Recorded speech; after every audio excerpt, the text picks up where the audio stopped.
মেধা মননশীলতা আমার নেশনকে qualified nation হিসেবে তৈরি করা, সেখানে এদের কিন্তু একটা গুরুত্বপূর্ণ রোল রয়েছে।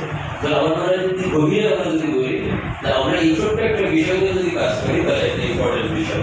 তো যেহেতু নিটটা আজকে নিটের যে ক্লারিফিকেশন দেওয়া হলো, আমি এবার একটু সেই লাইনে যেতে চাই যে আমার সেক্টর থেকে আসলে আর কি বিজনেসের কনসেপ্ট আছে।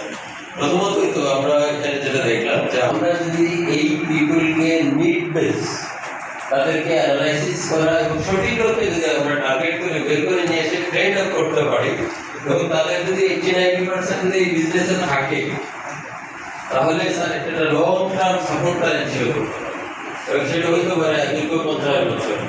তো এইটা একটা বড় ফ্যাক্টর যে অল্প বয়সী লোকগুলোকে ট্রেন করতে পারলে এটা ধারণ করানো, কাজ করানো এবং এটাকে সাস্টেইন করানো অনেক সুযোগ রয়েছে।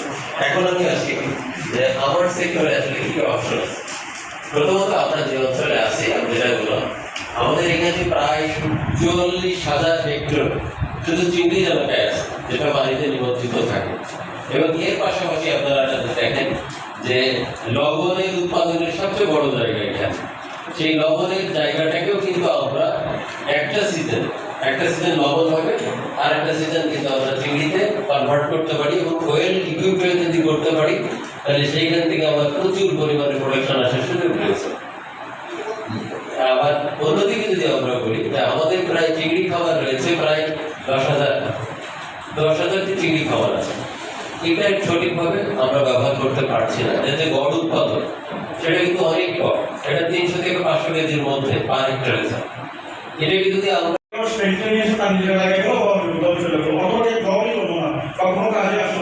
তাহলে এ ধরনের যাতে মিনিংফুল হয়, এই জন্য আমরা যেটা করি, একটা প্রজেক্ট এখানে ভালো হচ্ছে আইনের মাধ্যমে যে আইসেক প্রজেক্টটা এই পরে আমাদের এই আসলে নিট পপুলেশনকে টার্গেট করা যেত, তাহলে এতদিনে নিট পপুলেশনের সংখ্যাটা একটু কমে যেত। হ্যাঁ, আমি বলছি না যে এটা ইফেক্টিভ না, অবশ্যই ইফেক্টিভ, এর জন্য হয়তো বা কমছে। এই ট্রেনিংগুলো না থাকলে হয়তো বা আরও বাড়তো। তো আমরা চেষ্টা করব যে এমন বিকল্প ট্রেনিংগুলোকে একটু সিলেক্ট করার জন্য। 3 নম্বর যে ট্রেডটা আছে সেটা হচ্ছে ব্রডার সেক্টরটা আছে, সেটা হচ্ছে আইসিটি ও গিগ ইকোনমি। চতুর্থ হচ্ছে সেলস।